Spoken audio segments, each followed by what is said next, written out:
Hi, I'm Janelle, and you're listening to The Moment It Clicked. Is it really possible to feel like yourself in English? Can you truly express your passion and purpose when talking about your business or project in another language? Let your curiosity guide you as we explore the journey of becoming yourself in a second language through real stories, insightful conversations, and practical tips from those who've been there. Discover the power of language, identity, and creativity, and be inspired to unlock new opportunities for your project with confidence. Today, I'm here with Alba, a student turned friend. We only met face-to-face back in 2022 when I visited her in Spain. Alba has started a business, Comunicación de La Buena, which we could translate as something like the good kind of communication. And she helps organizations to create a more effective communication culture.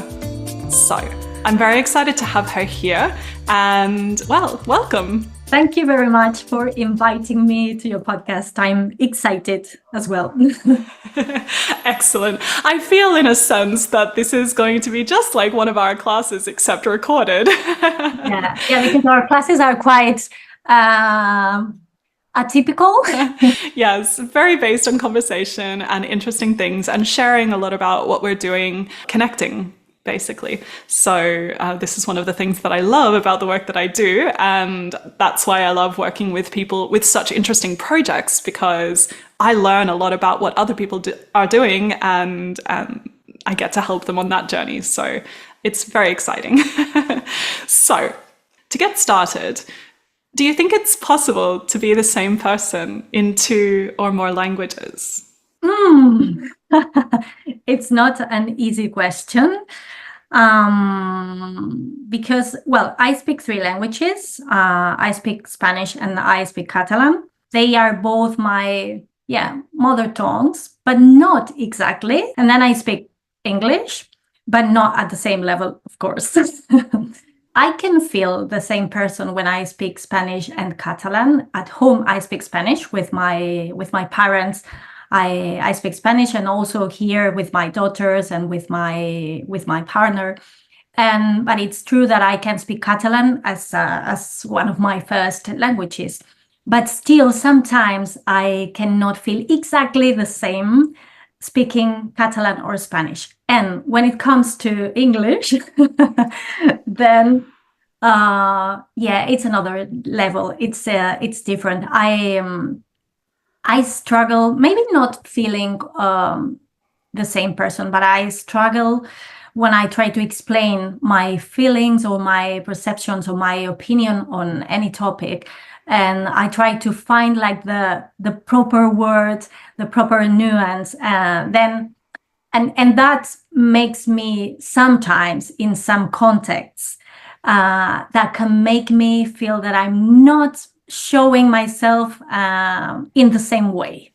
Sometimes I forget that I do need English, my first language, to really talk about something, and a vision comes to mind of when I was participating in this course in Spanish in Argentina. In the last module, it was a very intense course and we shared a lot, we opened a lot with the group. And in the last module, we were asked to reflect and to share our reflections. And I actually asked if I could speak in English. Could I have done it in Spanish? Yes, I could have expressed myself. People could have understood me, but I wouldn't have been 100% me connecting to that sort of moment and that experience. So could you give me like a yes or no answer? Is it possible then to be the same person in different languages? Yes. Yes. Let me add something that I think it's interesting, at least from my point of view. I think that there is something that always interferes in our relationships with other people.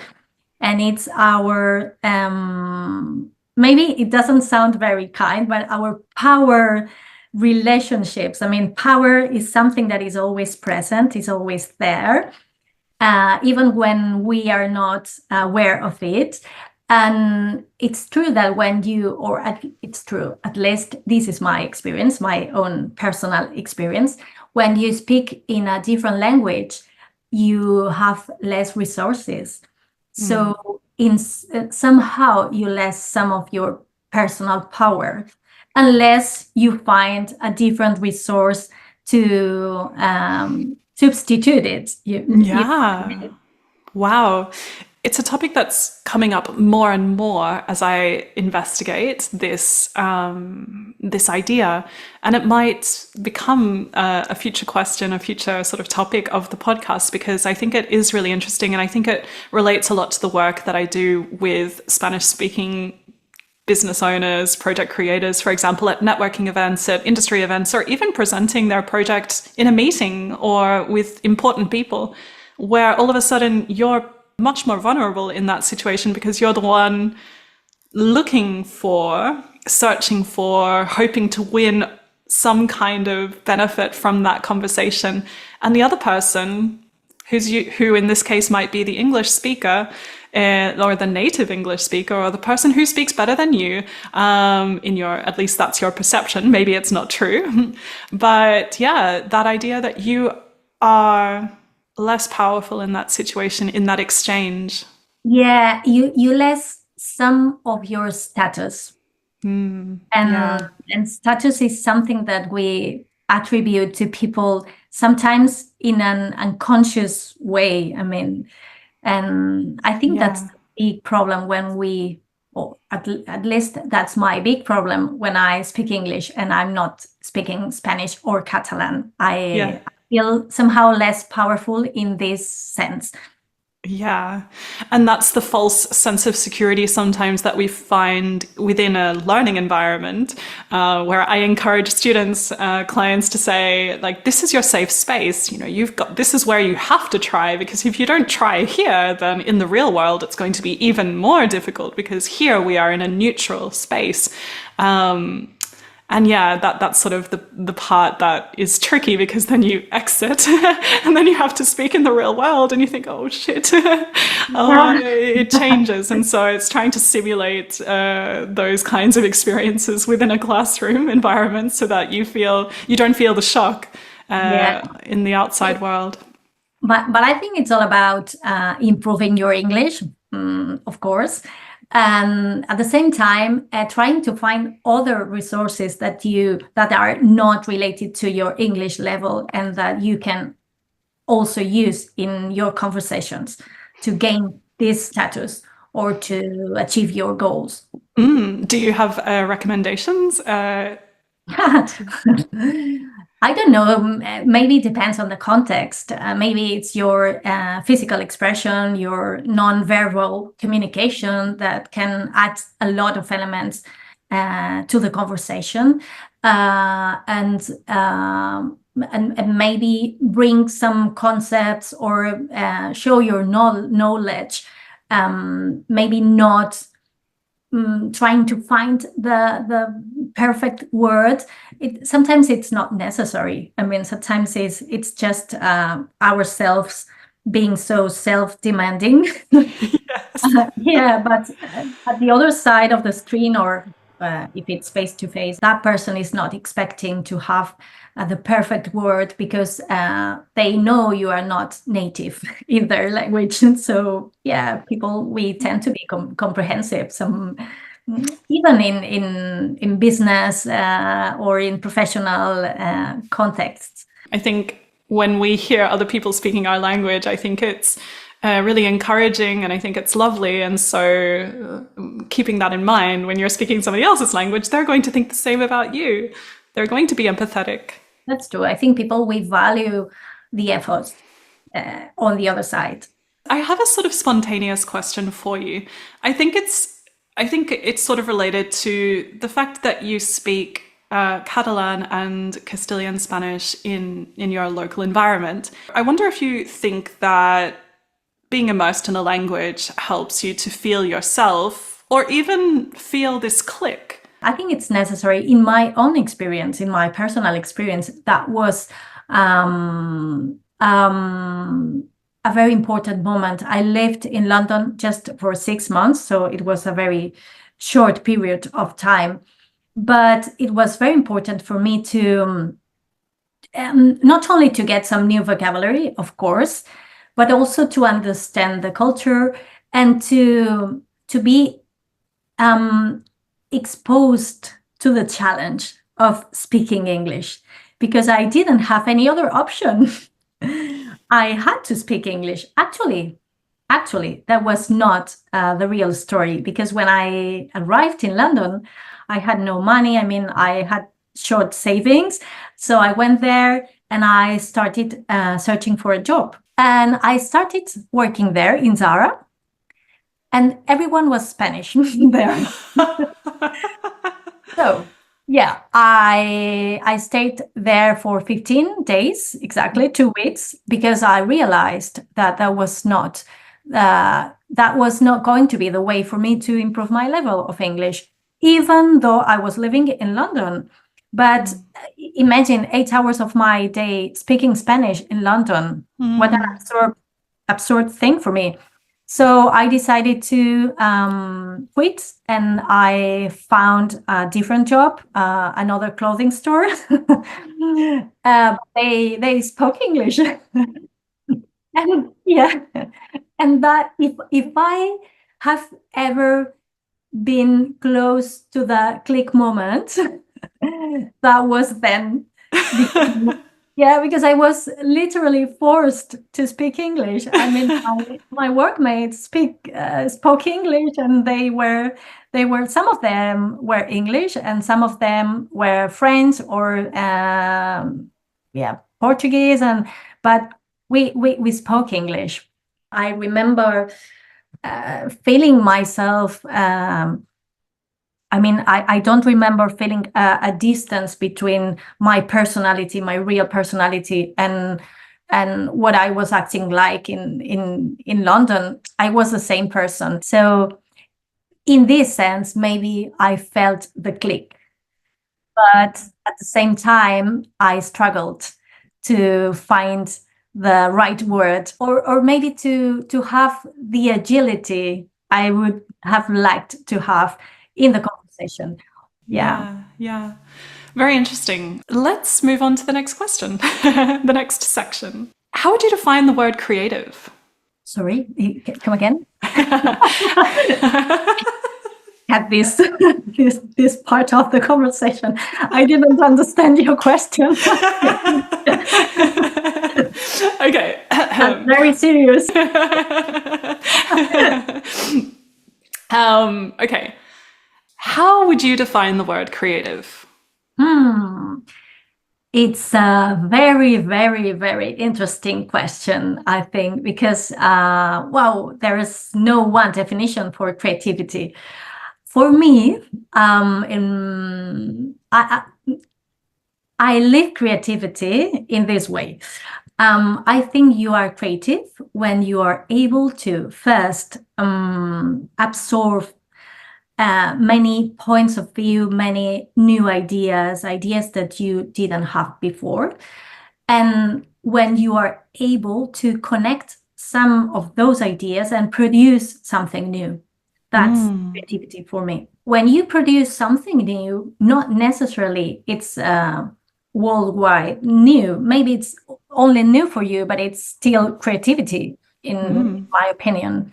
I mean, it's still a creation, in my opinion, because it's something that it didn't exist for you before. Wow, so it's very personal. And it's when you are not repeating things that you have read or you have listened to, you're really producing something new, something different. Because sometimes you can present an idea that you have read about or you have listened before in a different way. For me, this is not creativity. This is just repeating with different words, using different words, or expressing it in a different way. But it's not producing something new. And it can be valuable sometimes. I mean, we are not all the time creating. And I think that creating requires a lot of energy, and that's why we're not creating all the time. And also, I think that some people are more creative in the sense that they have more ability to connect ideas and produce something new, or they are more trained in doing it. There's a lot of space to practice and to develop your creativity. And I think we are all creative. And many people think that if you are not an artist, you are not creative. And in my opinion, this is not true. I really love this question. Yeah, it inspires me, and I hope it inspires others to believe that they are also creative. Yeah, to find their own creativity. Yeah. So then touching back on the language topic, do you think that speaking two or more languages, the fact that you speak Catalan, Castellano, and English, do they make you more creative? Yes, sure. Because I love languages. I work with communication, as you know. So I'm very conscious about the importance of the words we use to describe our reality. So I think that each language describes the reality in a different way. And moreover, you can, talking about English, for instance, if you want to get to know about any topic, you need to speak English because all the studies are written in English. Many podcasts are produced in English. So if you don't speak English, you are missing part of the information that is going around the world, traveling around the world. So it's compulsory. I mean, to learn English. This is not an advert for your business. Yesterday, I was listening to a podcast about a guy who's living in Vietnam. He's been living there for almost 10 or 12 years or so. And he's married to a Vietnamese. And he was saying that one of their main problems in their relationship was at first, because now they both speak the other language. I mean, he speaks Vietnamese and she speaks Spanish. But before, they used to communicate in English. And they had many problems with this because they couldn't find, when they were expressing their emotions, they couldn't find the right words. And he said that that was one of their handicaps or difficulties in their Yeah. And that difficulty has been decreased. I mean, it's not that important anymore because now they can speak the other language. So imagine the power of languages to connect or disconnect people. Yeah, it's really interesting. And you've just brought this idea to mind that the other day, so I've started a conversation class here, and Fernando, my husband, has joined the conversation class because he wants to improve his English. And after we've done 3 classes now, and he said to me, speaking English, wow, I really feel so different speaking to you in English. I feel like I'm connecting with you, with a part of you. I don't know how to describe it, but yes, it just feels different speaking to you in English. And he has maybe like an A2, B1 level, so he's not speaking in a fluent way with me. This is part of the reason he wants to learn so that he can also speak with my family and those types of things. But yeah, it was so surprising because then I was thinking, wow, speaking English with you, how does it make me feel? Because we speak Spanish at home. And so, wow, it would be pretty cool to be able to speak English with you at a level where we can really express different things. Who would have thought? Okay, very good. Of the 3 languages you speak, this is sort of a rapid question. Which one is more creative? Yeah, Spanish, because I have more vocabulary in Spanish. So since I have more vocabulary, I have more words describing different realities. And that gives me more opportunities to create or produce something new. Okay. The last question is in relation to why English might be important to use in your project or business, whatever that may be. I don't think it's important. I think it's a must. If you want to improve your knowledge about what you are doing, very probably there's lots of information in English about that topic. So if you don't know how to speak English, you want to access that information. This is the first thing I think makes it compulsory to learn English. The second one is that if at any point of your business journey you want to expand your services or sell your products in different countries, you will need English for sure to communicate with other people. And English is the international language. And the third thing is not so much related to the business, but it's about traveling. Because I think that if you want to travel out of your country, to be able to be in touch with different ways of living and doing things so that you can pick up new ideas for your business. It doesn't matter if they have to do with your business at first, but maybe they will give you the inspiration. They will inspire you. So if you want to travel around the world, you need English to relate to people living in those countries. I love how you've connected this idea of traveling with your business, your project, your creation, because I think it's really true. I hadn't really connected that idea because a huge part of traveling is being exposed to different realities. And that impacts on us. And if we're the person creating that project, then of course, all of those different things that we have absorbed, as we were speaking about before, then come out in a sort of creative product. And they are hugely influenced by our life experience, which comes from the places you visited, the people you've connected with, and so much more. So I really appreciate that third point where you've connected this idea of travel and connection to people and how that can impact. It might not seem directly related to your work, but it is. It is. So thank you.